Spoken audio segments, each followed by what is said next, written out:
Do your research.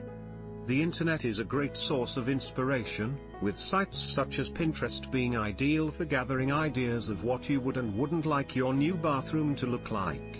Search interior design magazines too and make a scrapbook of ideas that you can present to your designer at the beginning of the planning stage.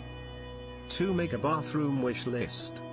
What are your must-have items and what could you live without? If this is a second bathroom and there is a bathroom already elsewhere in the home, you may want to use the floor space for a luxury walk-in shower. If it is the family bathroom, then clever storage solutions will no doubt be a priority. Think about who will be using the bathroom, and how they will be using it, to help you formulate a tick list. The Art Collection Guatemala Wash Basins Rangoon Countertop, Eclipse Freestanding Top, Cylinder Shower Heads Lazio Countertop. 3. Budget well.